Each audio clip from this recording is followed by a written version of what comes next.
Hey everybody, it's Jason Blaha here, and it's time to talk to you guys about the newest piece of YouTube fitness news.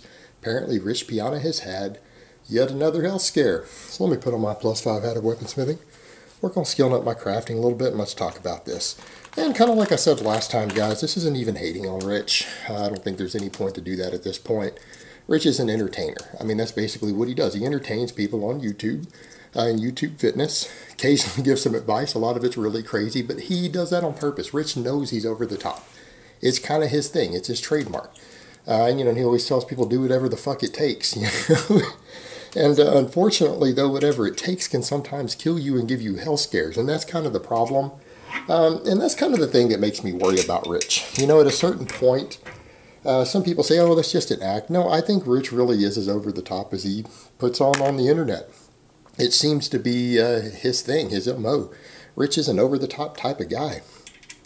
And what kind of bothered me when I watched his video, and I think most of you have seen it by now, is that he goes on a diatribe at the start talking about wake-up calls.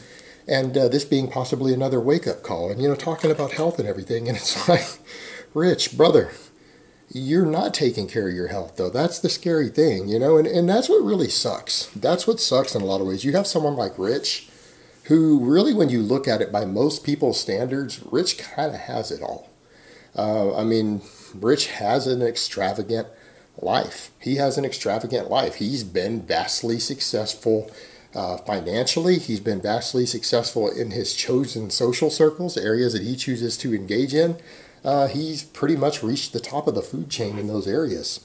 Most people at that point would be pretty content with their lives. I think, at least most people think they would. Most of you out there know that if you had more than $1 million and you were famous and well-known and respected in your chosen social circle, you would think that your life would be amazing, absolutely amazing. But the thing is, there's still something that isn't amazing for Rich, and that's kind of the problem. And that should be kind of a wake-up call for everyone. You see that you have a guy who a lot of people might look up to. They might look up to the way he does things, his life, but you realize there's a deep unhappiness there, and there has to be because of the risks that he subjects himself to. I don't know what that unhappiness is, but there's something going on. There's something going on because the guy talks about wake-up calls, so he acknowledges that these various health scares he's had should have been wake-up calls. And he kind of alludes to that fact that he knows they should be. He knows they should be, and he kind of uses them to talk to other people, but then he kind of does the opposite. It's kind of like, do what I say, not as I do. And the thing is, how many have we had in the last year? Bigger by the day. The guy went on mind-blowing amounts of drugs. Now, I've heard some people say, really, that's not that much. I've known of other bodybuilders who use more. Yeah, that's fucking crazy. It's fucking crazy if you know of anybody who's done more than that. Think about that. Guy was running 4.5 grams of gear plus heavy doses of HGH and IGF-1. That's an insane amount of drugs by any standard. It's an insane amount. And he started noticing some health problems. He reached his goal and then was seeing some definite health warning signs and said, okay, I'm fucking done with this. And he backed off. And that's kind of the point where you would look at someone and say, okay, you've made your point. You got up over your 300 pounds, used a fuckload of gear, ate a fuckload of food, like scary, dangerous amounts of food. That alone could kill you in the long term. That's dangerous, even without the drugs. And at a certain point, he just kind of keeps going. He knew that was a wake-up call. He kind of said that was a wake-up call. What does he do? Goes back on drugs. Gets a skin cancer scare, right? Has this whole skin cancer scare. Gets melanomas 90% removed off of his skin. Same week, he's talking about IGF-1 and HGH again. These are drugs that are highly suspect, that a reasonable amount of biology, looking at it, would suggest that these drugs could grow tumors. They could cause cancer's growth to accelerate. Now, he knows he still has tumors on his body that haven't been fully removed, but he's going to do drugs that can accelerate tumor growth. That's not taking a wake-up call seriously. That is absolutely not taking a wake-up call seriously. That's basically saying, I know this should be a wake-up call, but I can't give up my size. I can't give up my size. It's part of my identity. It's who I am. That's a scary situation to be in for someone who has it all, that they're so tied up in their size and their bigorexia that they just can't let go. They can't let go of it. So then what does he have now? You know, he went through quite a discussion, and I watch this because people link it to me, and I appreciate it when people send me stuff like this because I really don't have time to skewer all the other channels. But a couple people sent me this and said, hey, have you seen this? No, I hadn't. So I watched it. And yeah, I mean, he talks about wake-up calls in the beginning, and then he goes through this whole story of not sure what he has, and his girlfriend did some investigating and looked into symptoms, and pretty much says, hey, you know, this is definitely something with your kidneys. He's talking about his balls hurting and everything, which, you know, more information than we needed with his sex life, but it's all good. We all do that sometimes.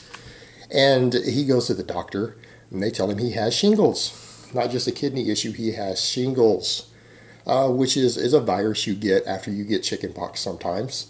It's causing him a lot of problems and symptoms, and his girlfriend even said in the video, prolonged steroid use can cause shingles to flare up. Like people who are carrying the virus, prolonged steroid use can make the shingles itself become active and flare up. She read that on WebMD.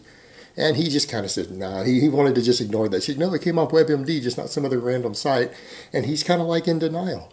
But, you know, WebMD says that as a very real possibility that his gear use contributed. If that is a known factor by medical doctors, I mean, Rich uses a lot of gear. You know, it's flaring up shingles. It's causing him some health problems. Then he goes to find out that he had passed a kidney stone also, which I did get a kidney stone as a teenager, and I can tell you that hurts. That hurts a lot. So even he kind of downplayed how much it hurts. I think he downplayed how much it hurts as someone who's had some. That shit hurts. It hurts a lot. Like I said, I went through it when I was about 16 once, and that's when I realized time to quit drinking sodas. You know, and he talked about that in his video, though. He talked about the kidney stone and telling people, look, you know, that's the time to realize maybe some of us eat too much protein. You know, and people say, well, you know, the research, the doctors say that, but people with healthy kidneys on high protein diets don't seem to have problems. But what people need to understand, high protein diets are not what bodybuilders and a lot of people on the internet are following, all right? That's not what they're following. A high protein diet is to eat like 150 grams of protein in a day. That's what most dietitians and even sports dietitians who work with professional athletes would tell you. 150 grams of protein a day is a pretty high protein diet. That's a high protein diet. Guys eating 400, 500. All right, we don't have human studies on that. We know that high protein intake can put extra stress on the kidneys. We know that, but normally it's not enough stress. 150 grams of protein a day for most people with healthy kidneys is not enough stress that we've ever seen health problems develop from it. We don't have studies on 400, 500 grams of protein a day. There are no long-term human studies on that, but you got guys online who are consuming that regularly. Guys like Rich. I mean, Rich takes in that type of protein. Gets a kidney stone. Is that a coincidence? Probably not. And he knows that. He kind of admitted to that in there, saying, hey guys, you know, maybe we don't need quite so much protein. And you know what? I'm glad he said that. I'm glad someone who has a voice in this community, has almost 1 million subscribers that people listen to and watch every day, finally said, hey, maybe we don't need to be taking in quite as much protein as a lot of us are eating. Thank you. Thank you. Someone finally said it who is a really, really big name in this industry. And yeah, he's right. People don't need to be taking in 400, 500 grams of protein. All right, there's never been a single study, even on elite athletes, that showed any benefit in muscle gains to consuming that sort of protein intake. When they look at it, people don't gain extra muscle from consuming 400 grams of protein a day. You just don't. You don't. But Rich is here getting kidney stones from it. He's getting kidney stones from it. And you know what? Honestly, here's what I'm going to say on this. A lot of people, when I make these videos, say, good, I hope Rich dies. I hope that guy dies. And I would say to you, why would you hope that another human being dies who's never wronged you personally? Rich hasn't wronged me. Probably hasn't wronged any of you. Do we really want to wish the guy death like that, ill? I hope he doesn't. I hope Rich doesn't die. I hope he backs off on some of the crazy shit that he does. backs down on the drugs, gets rid of the IGF-1, brings his protein and calories down to a reasonable level, drops down to 240 or so, and I hope he lives another 15 years. But the thing is, the crazy shit that Rich does all the time, by being over the top in the things that he does, he's not going to be here in 15 years. Rich is in his, mid-40s now? He's probably not going to make it to 50 with all of these health scares he keeps having and refusing to come down off of all the drugs. I know he backs his doses down. He clearly looks like he's on a lot less than he was. He's not as lean, not as big. So it looks like he's back down, but he probably needs to back down a little more. I mean, let's just be realistic here. And this is stuff I think about. I think about my own long-term health with all this a lot these days. After turning 40, I can tell you guys I think about this shit. And so when I see someone like Rich, whose lifestyle is about 10 times more unhealthy than mine, who's older than me having these health problems, even though he's lifted weights and been in fitness his whole life, I'm going to be honest, that scares me. That makes me step back and say, hey, I need to keep increasing my cardio. I need to be doing more cardio. I need to be drinking more water. I need to be eating more green vegetables. I already do those things, but maybe a little more would be a good idea. I don't need to add any extra bullets to the gun for the game of Russian roulette. Rich has got way too many in there, and I'm actually legitimately concerned the guy's not going to make it to 50 at this rate if he keeps doing this stuff. So hopefully, since he talked about this being a wake-up call, hopefully this one really is a wake-up call. And 5 years from now, Rich will still be up here entertaining people, putting out videos, putting out content. All right, guys, but that's really all I have to say on that today. I hope it's been informative, and I will talk to you guys next time.